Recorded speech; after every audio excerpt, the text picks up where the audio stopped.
આ જગતના સર્વ સંસારી જીવોની માતા નિગોજ છે. આ જગતના સર્વ જીવોની હિતકારી માતા અહિંસા છે. સર્વ દુર્ગુણોની માતા કુટિલતા છે. કૃપણતાની માતા કઠોરતા છે.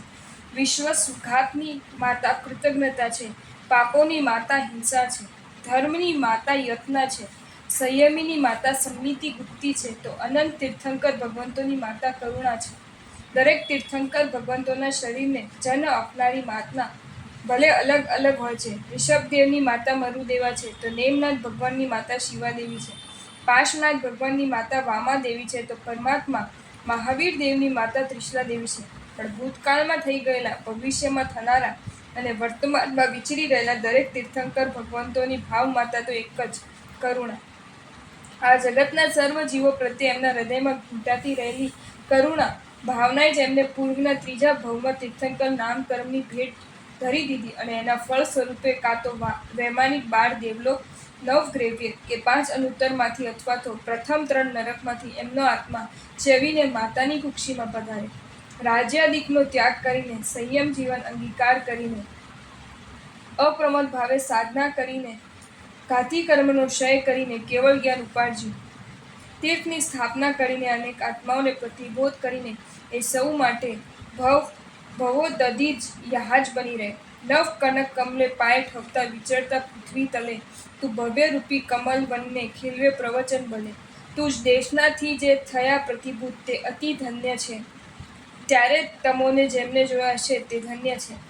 હા, આ જગતમાં સર્વ જીવોના પુણ્યને એક બાજુ મૂકો અને અરિહંત પરમાત્માના પુણ્યને એક બાજુ મૂકો. અરિહંત પરમાત્માના પુણ્યનું પલડું નમી જાય. નરેન્દ્ર દેવ દેવેન્દ્રોનું સામર્થ્ય એક બાજુ રાખો અને અરિહંત પરમાત્માનું સામર્થ્ય એક બાજુ રાખો.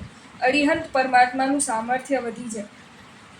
કરોડો દેવતાઓના રૂપને એક બાજુ સંગ્રહિત કરો અને એક બાજુ અરિહંત પરમાત્માના રૂપને હાજર કરો. અરિહંત પરમાત્માનું રૂપ વિજેતા બની જાય. પ્રશ્ન મનમાં એ થાય છે કે આ સર્વોત્તમ, સર્વોત્કૃષ્ટ અને સર્વશ્રેષ્ઠ પુણ્ય પ્રભુના ચરણમાં જઈને બેસે છે, એની પાછળ રહસ્ય શું છે? આ પ્રશ્નના આમ તો અલગ અલગ અભિગમથી અલગ અલગ જવાબ આપી શકાય છે, પણ મારા મન ક્ષયોક્ષમન અનુસાર મને સ્ફરેલો જવાબ આ છે. પૂર્વના ત્રીજો ભવે પ્રભુના આત્માએ પોતાના જીવનના 3 લક્ષ્ય નક્કી રાખ્યા હતા.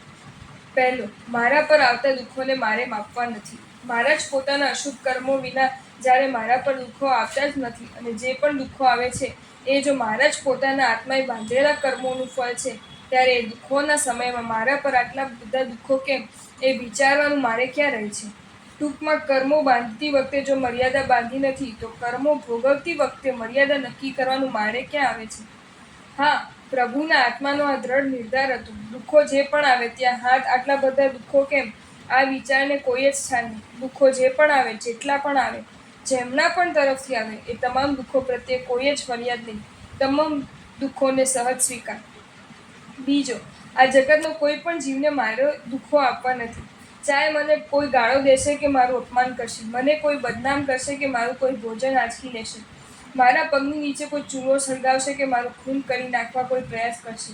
ટૂંકમાં, કોઈના પણ તરફથી મારા પર જાલિમમાં જાલિમ આક્રમણો, અત્યાચારો કે અપમાનો થશે, એ તમામનો જવાબ હું પ્રત્યાક્રમણથી તો ક્યારે જ નહીં આપું. ભૂતકાળના ભાવોમાં મેં મને દુઃખો આપનારને એ દુઃખો આપ્યા છે, તો ક્યારેક સુખો આપનારને દુઃખો આપ્યા છે. એમાં કારણ કદાચ મારી અણસમજ હતી, ગેરસમજ હતી કે અજ્ઞાન હતું. પણ હવે જ્યારે મારી પાસે સમ્યક સમજ છે, ત્યારે એ ભૂલ તો હવે મારે દોહરાવવાની નથી જ. મારા પર આવતા દુઃખોનું કદ કદાચ મેરુનું હશે તો એની નોંધ હું લેવાનું નથી અને અણુ જેટલું પણ દુઃખ હું બીજાને આપવાનું નથી. મારો આ દ્રઢ નિર્ધાર છે અને એ નિર્ધારમાં મને દેવલોકના ઇન્દ્ર પણ ચલાયમાન કરી શકવાના નથી. પરિસ્થિતિ ગમી તેવી સર્જાય, મારે દુઃખો વાવવા નથી. દુઃખોની વાવણી ક્યારે થાય છે? વિષય અને કસાયની આધીનતા હોય છે ત્યારે. મનમાં ઉકળાટ, ઉત્તેજના અને ઉદ્વેગ હોય છે ત્યારે. ઇન્દ્રિયો અને મન સ્વેચ્છાચારી હોય છે ત્યારે. અપેક્ષા, આવેશ, આગ્રહ, આસક્તિ, અહંકાર અને આકર્ષણની મનમાં બોલબાલા હોય છે ત્યારે. આ તમામ પરિબળો એક જ કામ કરે છે. અશુભ કર્મબંધનું અને અશુભ કર્મબંધનું એક જ પરિણામ છે, એના ઉદયકાળમાં દુઃખો. અનંત કાળથી હું દુઃખો તો ભોગવતો આવ્યો જ છું. બસ હવે બહુ થયું. કર્મોનું જૂનું દેવું મારે ભરપાઈ કરી દેવું છે, પણ કર્મોનું નવું દેવું તો મારે મામૂલી પણ નથી જ કરવું. અને એમાં સફળ બનવા માટે મારે 2 કામ ખાસ કરવાના છે. ઇન્દ્રિયોનો નિગ્રહ અને કશાયો સામે વિગ્રહ. પ્રલોભનોના ઢાળ આગળ ઢળી જવાની તૈયારી નહીં અને પીડાના પર્વત આગળ ઝૂકી જવાની તૈયારી નહીં. આ બેમાં હું સફળ બન્યો કે દુઃખોના વાવેતરથી હું બચી જ ગયો? હા, પ્રત્યેક અરિહંત પરમાત્માના આત્મા પાસે પૂર્વના ત્રીજા ભોમાં એક બાજુ આ 3 લક્ષ્યોને વળગી રહેવાની પ્રતિબદ્ધતા હોય છે, તો બીજી બાજુ એમના હૈયામાં આ જગતના સવી જીવોને વિશે સવી જીવ કરું શાસન રસીની ભાવના ધબકતી હોય છે. અર્થાત જો મારું ચાલે તો આ જગતના સર્વ જીવોને હું દુઃખમુક્ત, દોષમુક્ત, પાપમુક્ત અને કર્મમુક્ત કરીને જ લઉં. આ ઉદાત્ત અને મંગલ ભાવનાના પ્રતાપે એ તારકના આત્મા તીર્થંકર નામકરણનું નિકાસન કરે છે. અષ્ટ પ્રતિહારે 35 અતિશય યુક્ત વાણી, કર્મક્ષય યુક્ત 11 અતિશય, દેવકૃત 19 અતિશય, મૂળ અતિશય 4, યોજનગામિની વાણી, પંખીઓની પ્રદક્ષિણા, વૃક્ષોનો નમન, ષડ ઋતુ અનુકૂળ, ઉપદ્રવ શાંતિ. આ પ્રચંડ પુણ્ય વૈભવના પ્રતાપે એ તારક સજ્જનને, દુર્જનને, પાપીને, પુણ્યશાળીને, લાયકને, નાલાયકને, નિર્દોષને, દોષિતને કોને તારવામાં સફળ નથી બનતા એ પ્રશ્ન છે.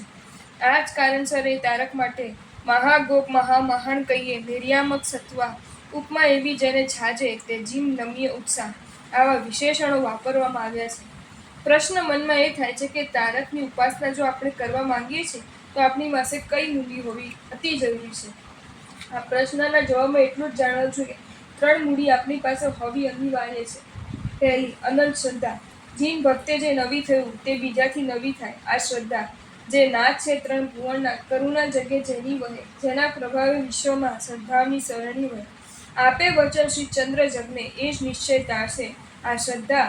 અચિંત શક્તિ ચૂકતા હિત તે ભગવંતો વિયરાગા. આ શ્રદ્ધા, ટૂંકમાં કેસુડાના રંગ જેવી અનંત શ્રદ્ધા એ પ્રથમ નંબરની મૂડી. બીજી, અનંત વ્યથા. ધોમ ધકતા તાપમાં રણ પ્રદેશની બળબળતી રેતી પર ચાલતા લાગેલી તરસ વખતે પાણીને પામવાની જે વ્યથા અંતરમાં ઉત્પન્ન થાય એના કરતાં અનંત ગણી વ્યથા પ્રભુને પામવાની અંતરમાં ઊભી થઈ જાય એ બીજી નંબરની મૂડી. અને ત્રીજી, અનંત પ્રતીક્ષા. વરસાદની જે પ્રતીક્ષા એ ચાતક પાસે હોય, પીવુંને નમવાની જે પ્રતીક્ષા સતીને હોય, એના કરતાં અનેક ગણી પ્રતીક્ષા પ્રભુને પામવાની હોય. માત્ર એક જન્મની નહીં, અનંત જન્મોની પ્રતીક્ષા. આ ત્રીજા નંબરની મૂડી. આ 3 મૂડી જેની પાસે એને પરમાત્મા મળવાનું નક્કી અને એનું પરમાત્મા બનવાનું નક્કી. ઇન્દ્રાતી પર સુખમય દુઃખદ ત્રયા વિભાગી, સર્વ પ્રાણી ભવતું રસિલ શાસન શેતી રાગી. પુણ્ય પ્રાજ્ય જયતિ ભુવને મુક્તિ માર્ગસ્ય સેતુ, નિત્યમ નમ્યો જીનવર પર તીર્થકૃત કર્મ હેતુ. અર્હં સ્મળી વિસ્થાનકે અરિહંતની સ્તવના કરું, પણ સ્વલ્પ બુદ્ધિથી અસીમ જણામે શ્વે ગુણ આગરું. સગલા ગુણો સગલા સુખોનો પિંડ જ્યાં સર્જાય છે, અરિહંત પદની સાધનાથી પમાય છે. જો તમને આ વિડીયો ગમ્યો હોય તો આ વિડીયોને લાઇક કરો અને શેર કરો અને આવા જ નવા વિડીયો જોવા માટે જૈન ફેક્ટ્સ એન્ડ સ્ટોરીઝની ચેનલને સબસ્ક્રાઈબ કરો. ધન્યવાદ.